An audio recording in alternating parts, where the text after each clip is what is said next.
Right. Now, the Inflation Attitude Survey is conducted by the Statistics Department of the Central Bank of Nigeria, and according to this department, the survey commenced in June 2009. Well, joining me now to tell us more about this survey is the Director, Monetary Policy Department of the Central Bank, Dr. Hassan Mahmood. Thank you very much, Dr. Mahmood. Thank you for joining us on the program. So, tell us about this survey and why it's important. Okay, thank you very much. I actually, in the communique that was released by the central bank yesterday, and was read by the governor, which will show some of the clips, we gave a guide on the inflation numbers and including inflation expectations. We also gave a guide on the drivers of the inflation and why we will have to address the rising inflation to be able to meet the central bank primary mandate of low and stable prices for the domestic economy to drive domestic investments and saving. It is clear that the numbers are rising, and it's been rising in for 4 consecutive months now, and we are in the territory of for 14.23, or the last October numbers that we have. And if you compare that with the rate, the policy rate of the central bank, then you see that the inflation number is wiping away the welfare effect of any GDP growth that you are finding. And if you discount, that's why if you look at the real GDP rate, you see the numbers are going negative. And it is very important because inflation is what really translates to the impact of the central bank policy to the rest of the economy, particularly the traders, the businesses, and the income earners. So it is very important that we look at that and then make a forecast, even though the central bank is not explicitly an inflation targeting monetary policy framework. However, inflation projections are used in the determination of how the monetary policy choices are made in terms of where do the monetary policy rate go to signal development in the domestic economy. And like I said, expectations are still that the numbers will go up given the floods, given the electricity prices, given the VAT, those factors, including the structural factors that you also mentioned earlier and Mr. Femi also mentioned, are still going to be driving these numbers high. So while you are also stimulating aggregate supply, you should also be looking at the demand side and seeing how people can earn income to be able to drive the inflation numbers down. Well, talking about the forecast here, we listened to the central bank governor. He talked about the fact that he was optimistic that inflation number will taper down soon when we start having our harvest and all of that. So just wondering how that is linked to this survey.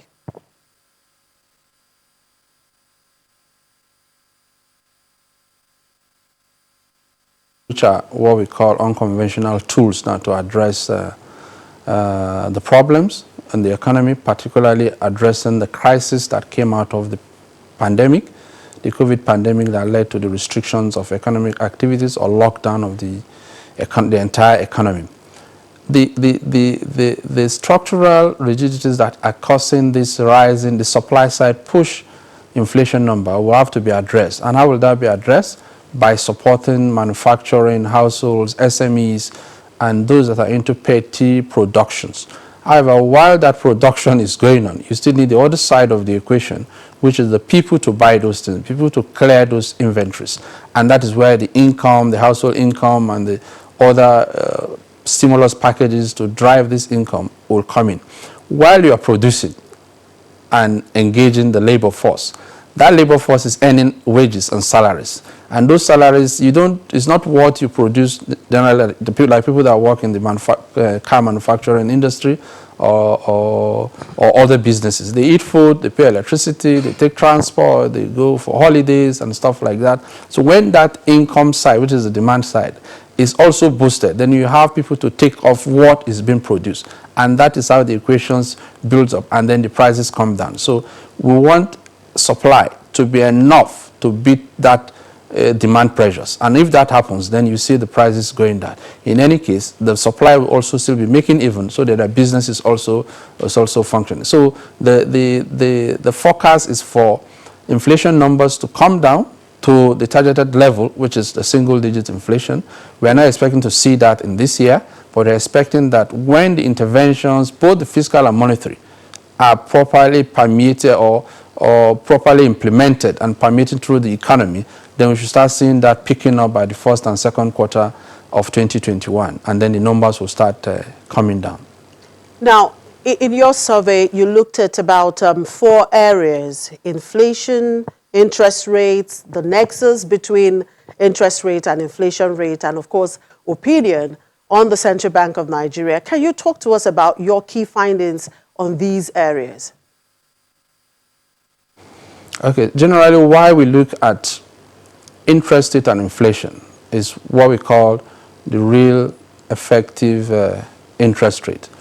Now we're in the negative margin. We have negative real effective interest rates, and that is for domestic savings or investment mobilization.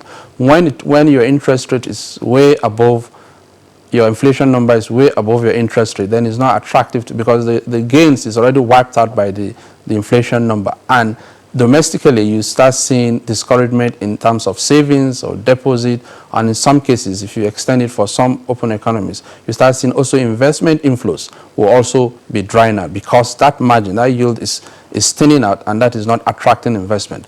But you need those investment, private or corporate, to come in to supplement government spending or state spending, because we all know now, particularly during this crisis, that government earnings is shrinking substantially. So you need this alternative sources of financing, which is also more effective and efficient to drive the growth that you are looking at. So that nexus is extremely very important, and the central banks and the fiscal authority are also looking at that very importantly, so that they can have that inflows and then mobilization, savings, the national savings mobilization to drive the domestic growth that we are looking at. In terms of the expectation, like I said, we still have pessimism on the part of the general public, or some of the general public, in terms of where the inflation numbers are going to go, thinking that because prices are already going up, particularly food prices, and bringing in these other factors that I brought in, the electricity, the liberalization of the oil sector, and people only look at one side of that liberalization because it's now floating. So when international oil prices also go down, then you also start seeing PMS, we hope, we'll start seeing PMS prices also going down. However, because prices are still somehow high now, you see that translating to the domestic prices of these end products of the oil sector. So if those factors are still there, and then you have the security issues that are also stopping goods from coming from the hinterland back to the urban areas where they are largely consumed, the transportation issues, the kidnapping, banditry, and all those other issues that are also impacting on the flow of these goods and services to where they will be needed, then you see that pessimism is justified, and then we'll start seeing people taking positions early enough to withstand that, which is further complicating the issues. But like we said, if we allow all these interventions that both are supply side and demand side driven or targeted, then we'll start seeing the outcome, the expected positive outcome from this, permeating the rest of the economy, and then we'll start seeing the prices adjusting, using these forces of demand and supply. Now, Dr. Mahmood, is it possible to have a low inflation rate as well as a low interest rate? Well, it depends on your policy objectives. While low interest rate is good in terms of expanding credit, if you look to the rest of the economy and driving the expected output growth, you also look at the investment side.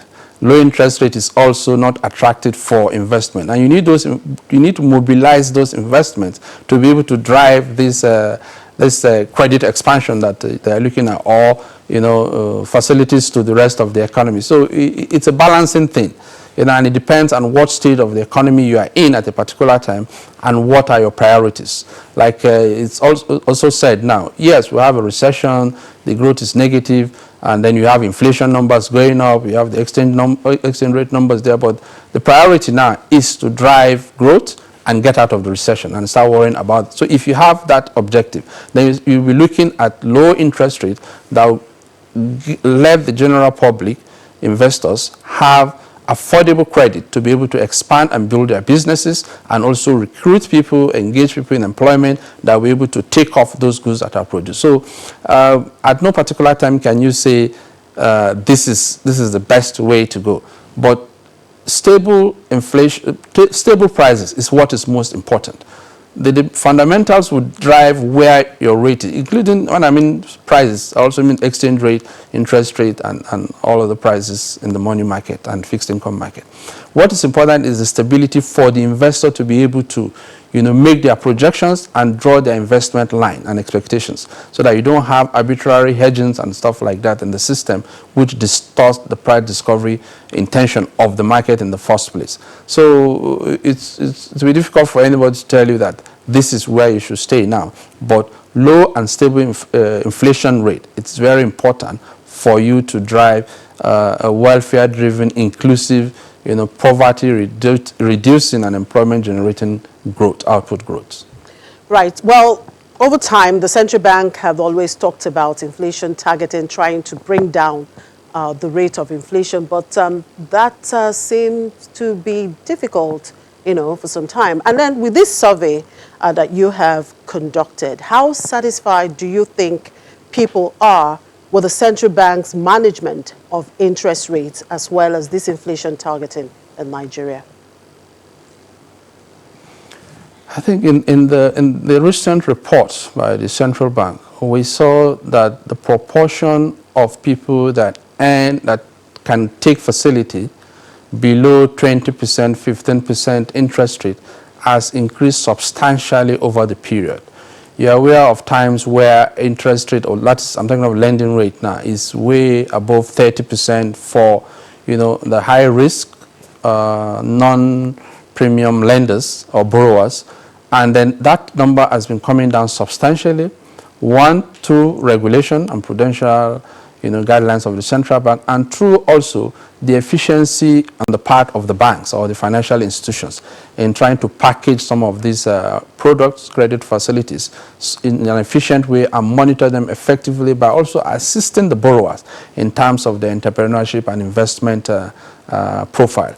So you see that efficiency building up, the risk-based assessment of all these facilities and the robustness of risk management mechanism, bringing out the ability of banks, financial institutions, and regulators to be able to, effectively monitor how these credits are applied to economic activities, and then bringing down the cost effect or the premium, the large premium that is under de-risking some of those, concerns. And so you see the rate going down substantially, but for some other, prime borrowers, you see that the rate is even below 10%. And in this crisis, actually, the interventions of the central bank are 5%.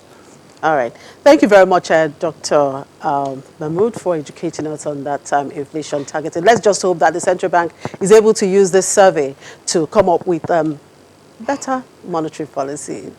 Thank you. We appreciate your time. Thank you. Thank you.